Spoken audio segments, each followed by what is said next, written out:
Brought to you by V-Guard.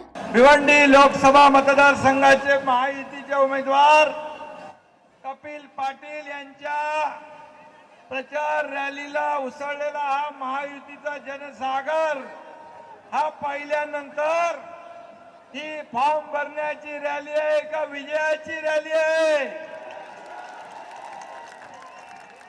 भर उन्हामध्ये आपण एवढे सगळेजण हजारोच्या संख्येने उपस्थित झालात. खरं म्हणजे आपण निर्धार आणि संकल्प केला आहे की महायुतीचे उमेदवार कपिल पाटील यांना येत्या 20 तारखेला दिल्लीला पाठवण्याचा निर्णय घेतला ना तुम्ही.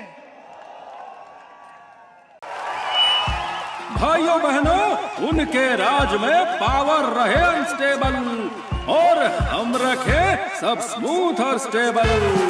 हमारा नेता कैसा हो जो स्टेबल पावर दे वैसा हो. अब की बार वी गार्ड एसी स्टेबलाइजर का चमत्कार.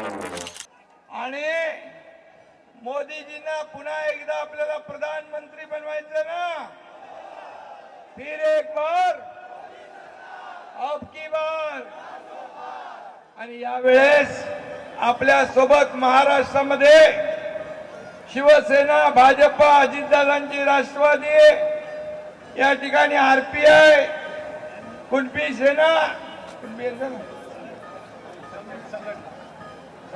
श्रमजीवी संघटना, मनसे, विश्वनाथ पाटील यांची कुणबी सेना, रिपाई, जोगेंद्र कवाडे गट राष्ट्रवादी आहे, अजित आगरी सेना, कुठली सेना बाकी आहे का?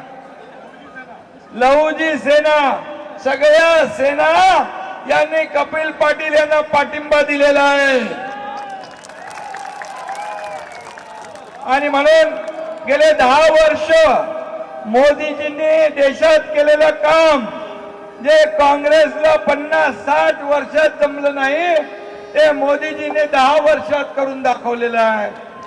आणि म्हणून 24 तास काम करणारा प्रधानमंत्री पाहिजे की थोडा उकाडा गरमी आली की विदेशात जाणारा कोण पाहिजे?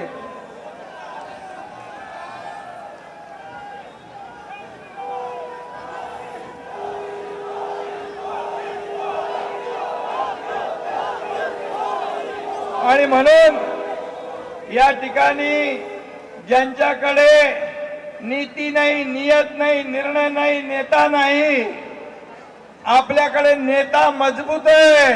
मोदीजींच्या रूपाने आपल्याकडे निर्णय आहे, नियत आहे.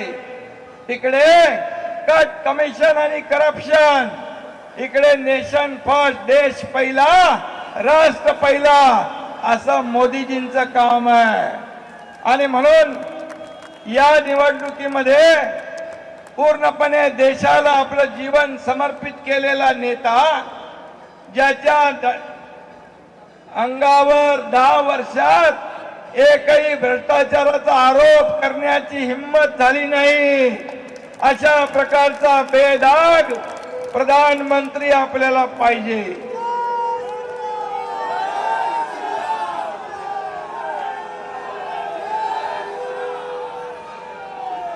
आणि म्हणून अयोध्यामध्ये राम मंदिर कोणी बांधलं? अयोध्यातलं राम मंदिर बांधलं आपले सगळ्यांचं स्वप्न होतं ना.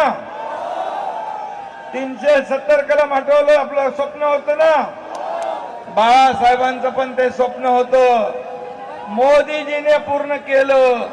आणि म्हणून मोदीजींचे हात पुढे जात नाही रॅली, मोदीजींचे हात बळकट करण्यासाठी ही निवडणूक फक्त कपिल पाटील आणि भिवंडी लोकसभेची नाही आहे.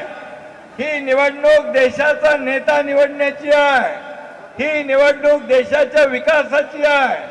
ही निवडणूक देशाच्या प्रगतीची आहे. ही निवडणूक सर्वसामान्य माणसाच्या आयुष्यामध्ये बदल घडवणारी निवडणूक आहे. आणि म्हणून मोदीजींनी या देशातल्या 80 कोटी जनतेला रोटी, कपडा, मकान दिलाय. मग कोणाला मतदान करणार?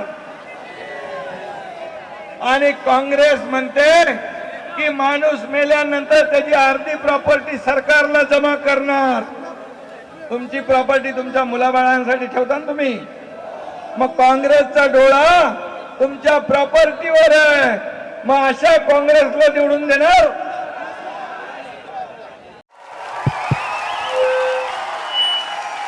उनका बैकअप सिर्फ कल तक और हमारा चांद तक। हमारा नेता कैसा हो जो नॉन स्टॉप बैकअप दे वैसा हो।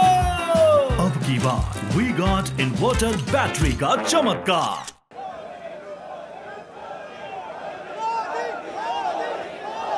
आणि म्हणून गेल्या 10 वर्षात कपिल पाटील यांनी या ठिकाणी केलेले केंद्र सरकारकडून कामं राज्य सरकारच्या माध्यमातून 2 वर्षात एवढी मोठी कामं झाली. पहिले तर सगळे घरात बसले होते ना. घरात बसून राज्य चालवता येतं का? फेसबुक लाईव्ह करून राज्य चालवता येतं का? उंटावरून शेळी हाकता येतात का? मग त्याला फेस टू फेस काम करावं लागतं. फील्डवर उतरून काम करावं लागतं. शेताच्या बांधावर जावं लागतं. शेतकऱ्याचं दुःख ऐकून घ्यावं लागतं.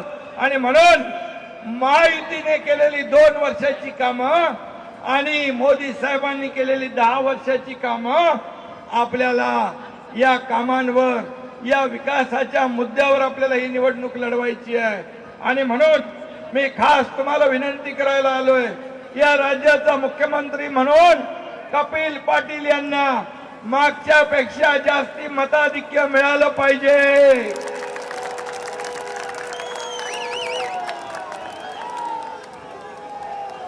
तुम्हाला मताधिक्य देणार ना? सगळ्यांनी आतोर करा. कपिल पाटील यांना मागच्या पेक्षा जास्तीचं मताधिक्य देणार. कमळावरचं बटन दाबणार.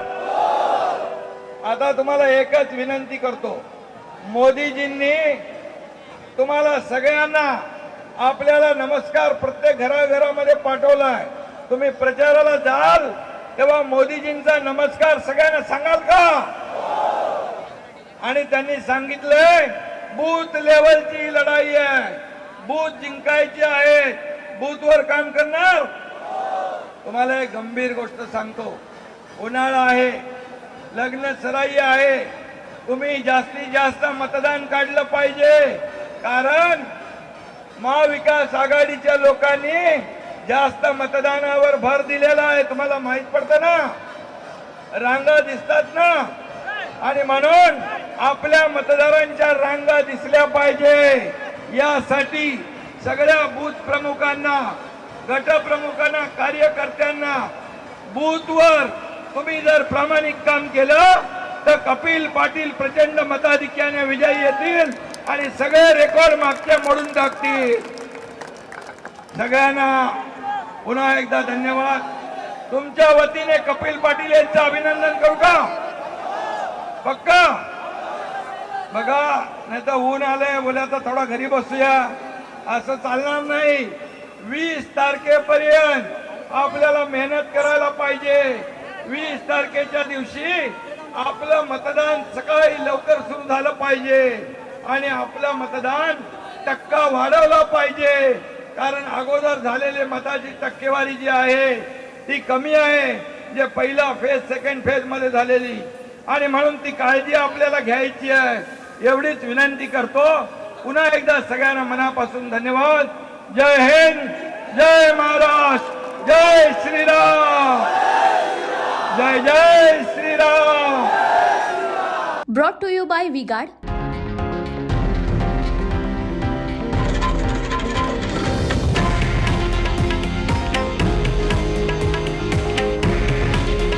हे आहे देशातील नंबर 1 न्यूज नेटवर्क आणि आपण पाहत आहात TV9 मराठी. काळजी तुमची, हित महाराष्ट्राचं.